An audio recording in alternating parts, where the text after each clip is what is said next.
Well, hello, welcome to another video. We're doing an outside job today, and these are my favorite type of houses to do because they're really messed up. There'll be a nice big change to this one by the time we're done. But look at this fading.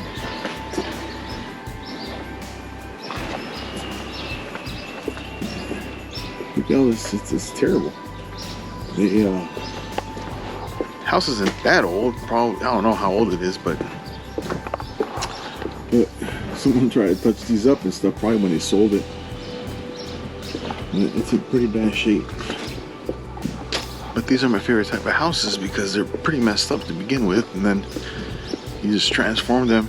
Look at the back. It's like orange. And it used to be brown. I think the original color is brown because some of the house is brown. But go around this way so you can see. And yeah, like part of the house is brown, but where the sun hits it, it's like this orangey color. Yeah. I painted that one last week. We were at that house last week. We painted the inside, painted all the downstairs and baseboards and doors. So she's a realtor, the one next door, and they got me this job too. So, nice people. I'm gonna go over there in a little bit. They want help in the bathroom or something. So, but anyways, this was the original color. That's what it is now. It's terrible. Oh well, the color of the door, that's the original color. Something similar to this. The sun just faded it out. Get started. So I'm done for today. We painted just a part of the house right here. I just wanted to see how it's gonna turn out. But that's what we did today. It's a good cutoff point because there's that window. But you know that, it's all tape. Pop outs are painted. I just gotta do some pop outs back here. But look at.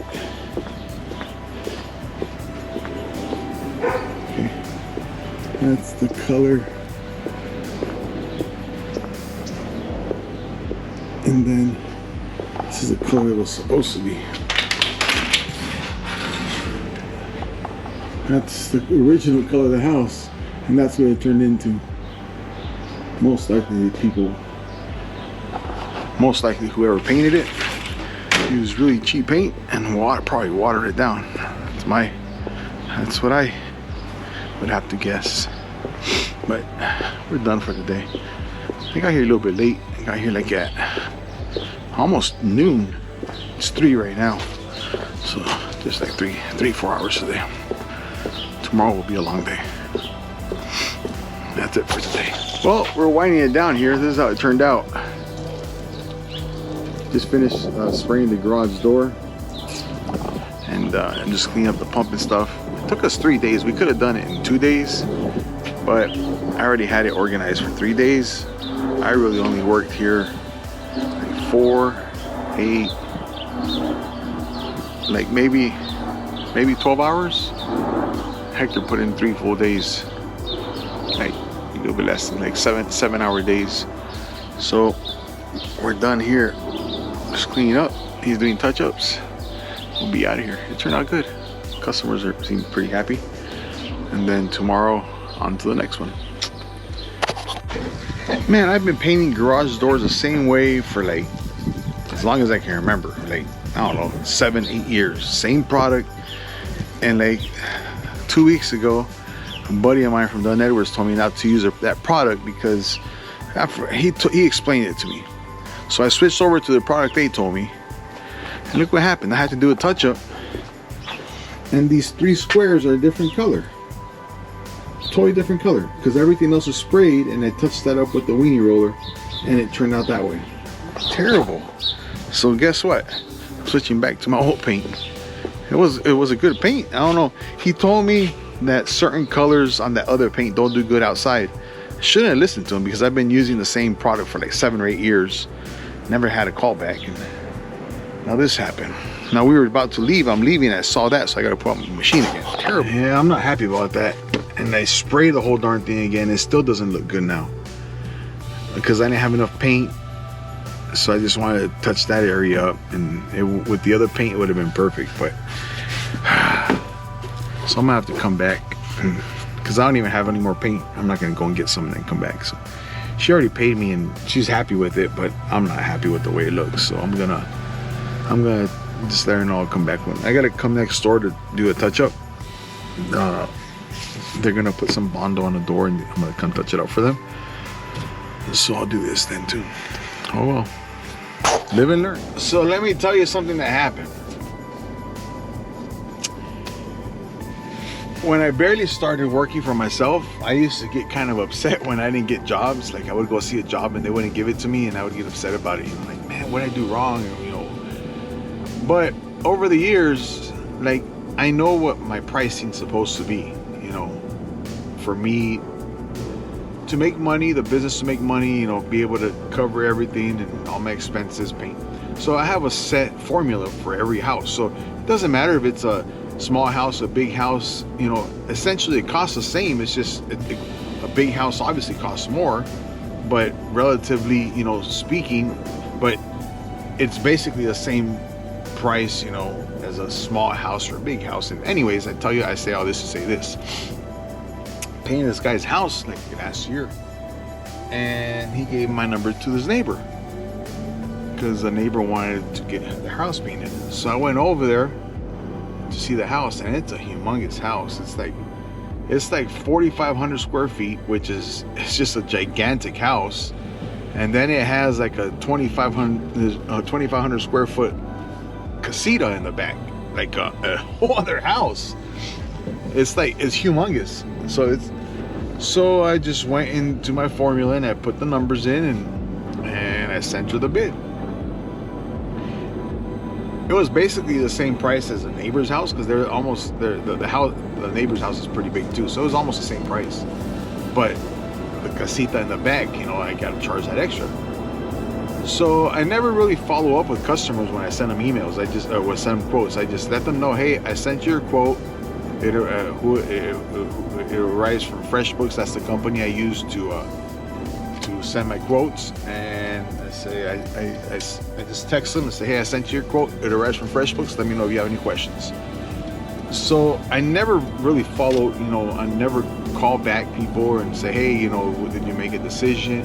I just, you know, the ball's in their court. If they want me to move forward, you know, they text me back and get a date.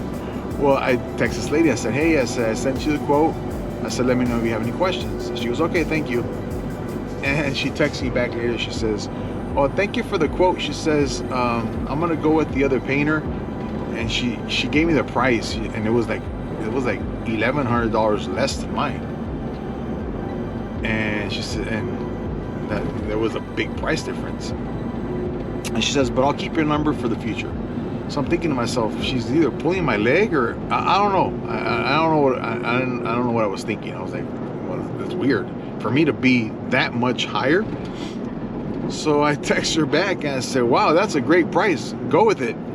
I said, thanks for the opportunity to provide your quote, because I came to the conclusion I don't want to just be cheap, because if I do things cheap, you're wanting to just finish something up just to get out of there, because there comes a point when you're not making money. You know, there's a break-even point. And so before it used to really frustrate me when I didn't get jobs, but now if people want to give if someone else gives a cheaper price, I know what I need to make money, to you know, be profitable, and you know, do a good job. You know, I'm not going to go in there like that job. It would have taken us about a week and a half to do, because it's a big house. And so she's probably got someone for that much less than me. They're going to go in there and try to do it in maybe 2-3 days, because that's the only way you can make money, you know. So I set my time apart, and then I say this to I'll add this to it. Yesterday, a customer called me. I painted their cabinets, I don't know, like 5-6 years ago, and she texted me. She goes, hey, she says, you paint our cabinets and we got to get a house painted. She says, it's ready to go. We just need it painted because we got to rent it. So I said, all right, I'll come see you. And so I went to go see them yesterday. Started talking this and that. And she says, well, we're kind of in a hurry. And I said, well, you know, I got my schedule and, you know, I can't get here for a while. And she says, I go, do you have your floors scheduled already? Because there's no floors. They're going to do laminate flooring. And she says, well, let me tell you what happened. She says, we hired this guy to do our floors. And that guy said that he would paint it as well and paint the cabinets and everything. And she says, and he gave us an awesome deal, like a great deal. I didn't ask her how much it was. I did ask her how much he charged for the floors. It's a 2,300 square foot house, and he charged $1,200 for the floors to install. And then I go, so what happened? She says, he didn't show up. He was supposed to start on Friday, and he never showed up. And I looked on work for them, a couple of houses. So I don't know why they didn't call me because this guy gave them a good deal to do it all. And I said, I'll tell you why he didn't show up. I said, I don't know how much he charged you for painting. I don't want to know because I'm going to send you a quote based on what we have here. I said, but the reason he didn't show up is because he figured he wasn't going to make money. I said, he's going to be here, you know, 5-6 days with the helper to install floors and baseboards and everything for $1,200. No way. You know, that's too little. And she says, you're right. She says, because she says it was too good to be true. So I sent them the quote last night, and they accepted my quote. And I got to figure out when I'm going to work that job. But anyways, I say all that to tell you this: sometimes just because you're getting a cheap price, cheap isn't always the best. You know, in Spanish, a lot of people say bueno, bonito y barato. Bueno, good. Bonito, pretty.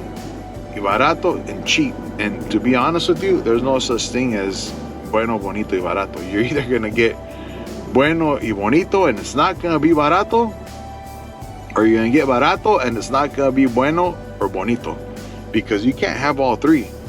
And most likely that lady, I'm glad I'm documenting this on video, but most likely that lady, one day she's going to call you back.